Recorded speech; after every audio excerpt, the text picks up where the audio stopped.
What's happening, my people? So it's your boy ChanceJolivette, aka Smooth.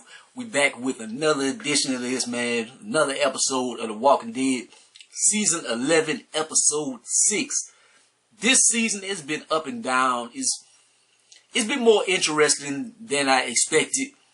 Cause like the Commonwealth, I'm really not keen on their storyline. Like I've read it in the comic books and stuff. I know what happened in that saga. And even there, it wasn't the greatest in the world, especially the way it ended.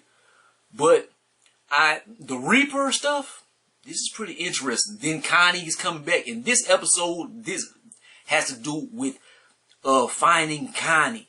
So she is introduced back, man. We see that she's alive.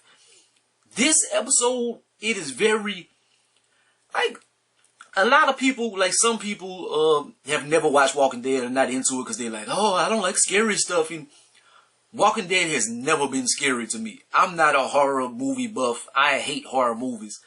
But it's never been scary or anything. This episode is not necessarily, I wouldn't say I'm scared or anything, but it has that horror movie element. Like it has them violins playing and everything. The soundtrack to it. Just the aesthetic of it is very much a horror movie type stuff. Even the beginning of the episode, you see Connie and Virgil, they running, and it looks like something is coming in the bushes, and they in the dark. It's like Nightmare on Elm Street or Friday the 13th. It's like Jason is chasing them. It's very much or it reminds me of a thriller video. So that's what it gives me. It gives me them thriller vibes. So they find out that Connie is possibly alive, man. So they going, the Alexandria crew, they putting together like how should we go about finding her or whatever. While they doing that, Kelly is like, the hell with y'all.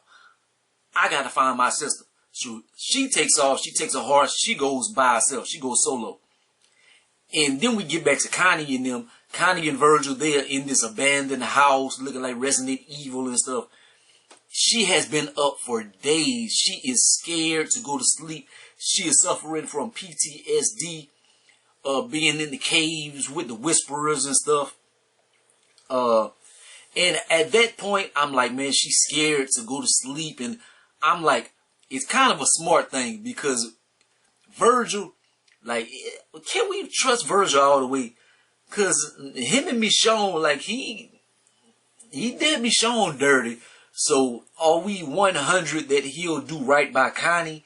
So you kind of have that in the back of your mind. It's like, it's kind of smart for her not to go to sleep.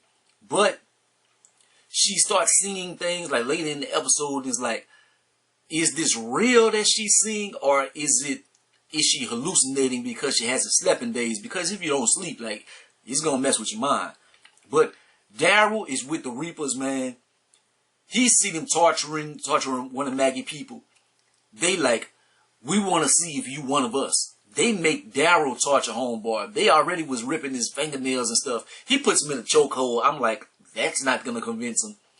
He ends up cutting homeboy finger off, man. Like, to keep, it's crazy what you gotta do for survival. And I would have rather homeboy just like give him a wink or something, man. Give us a location and tell him a fake location.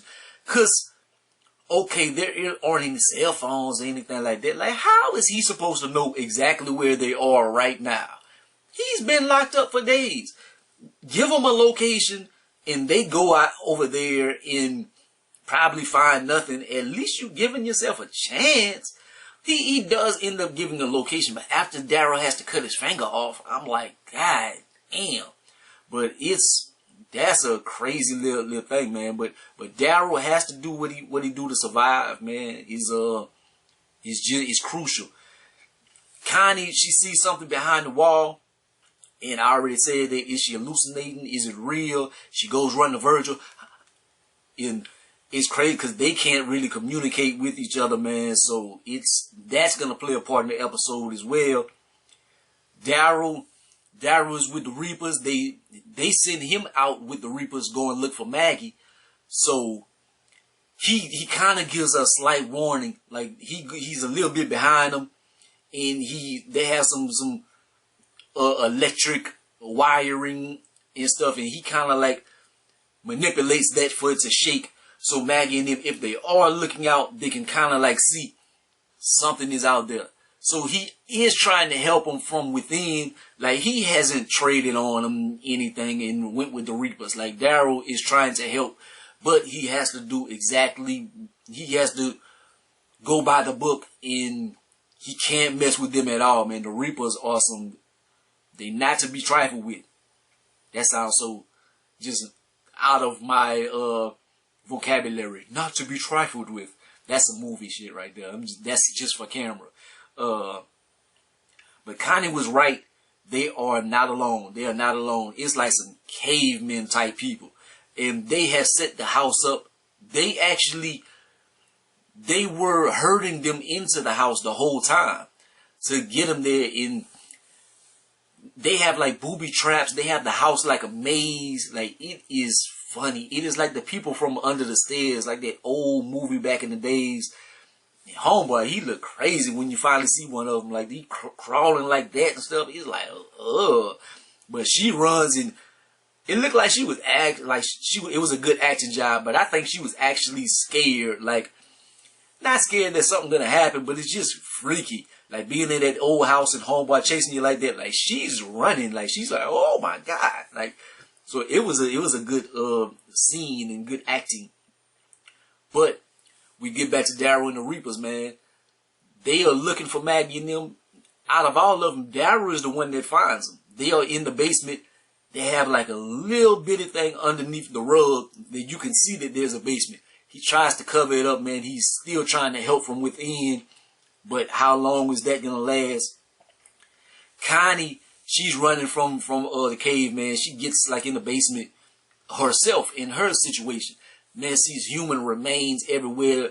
Turns out these people are like Jeffrey Dahmer, eating on people and stuff. That's how they survive, and they are far gone. Connie, she's crawling through the walls and stuff. That's how she gets away, kinda. And she sees Virgil, and she's trying to help, but she can't speak. She can't speak, so that's the limitations of not being able to speak, man.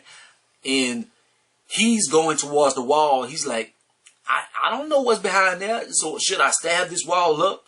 But then one of the people are behind him, and she's trying to bang on the door or bang on the wall, and she can't do anything. So homeboy comes from behind him, and they end up fighting and stuff. It's a big scene. So he ends up stabbing him, and then he ends up stabbing the wall. Connie is back there like, oh my God. Luckily, she ends up getting a arm through the wall, so he doesn't stab her. Like, she survives. It is crazy, their situation. Get back to Daryl and them.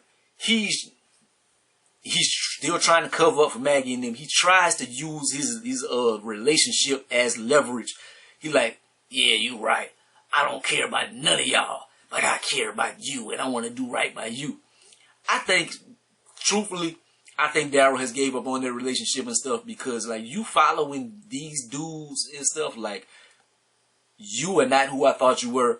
I gotta help my people, but let me try to throw y'all off of the path and stuff. Eventually, they do find the basement entrance, but by the time they do, they end up sneaking off some kind of way. I don't know how they got away, but Maggie and Negan and them, they all got away. Thankfully. I would have liked for them to shoot through the damn floor and tear their ass up or something. But, and then what, when Daryl did see that Maggie and them was kind of underneath the floor, he was giving a lot of clues. He was talking about, the people that they have, the many people that they have, the weapons, Pope. So he gave them some information. He gave them a little bit of intel, so they'll be able to use, and hopefully whenever they try to infiltrate Pope in them, they have a little advantage. but it's gonna be tough. It's gonna be tough for the Reapers, man. Like they not as worthy adversaries as like the Whisperers or something, because Whisperers had the element of surprise, but they're all ex-military and stuff. Like the Reapers, they not to be trifled with. As I said, Virgil, he plans to sacrifice himself for Connie. He's like, man, if there is a situation where you get to run and leave me alone, because I have a lot to make up for. Michonne ended up saving me. She saved me, but I have a lot to atone for. You go. But she's like, we gonna get out of this together. And man, they bust out of the door and they fighting these people, man. It's not looking good. One of them, she jumps from the door like Spider-Man and stabs him all in the back. I'm like, no, she's stabbing homeboy. They end up tearing a few of them ass up, but then it's looking bad. They get to the front door finally, but the walkers are all outside. They're surrounded. How they gonna get out of this situation?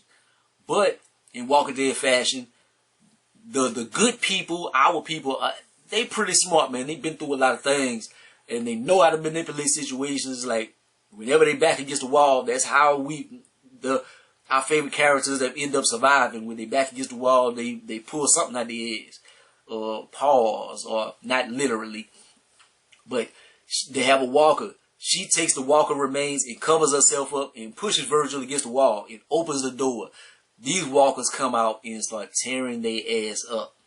So it is a beautiful scene that they manipulate this situation for their advantage using the walkers. And so they get outside.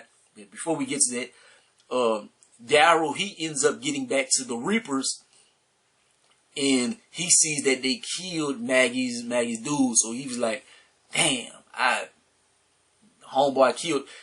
But then Pope is being very coded. He's like, yeah, he didn't give us too much, but I got what I needed out of him. And then he's whispering to people. So Daryl is like, did he tell on me?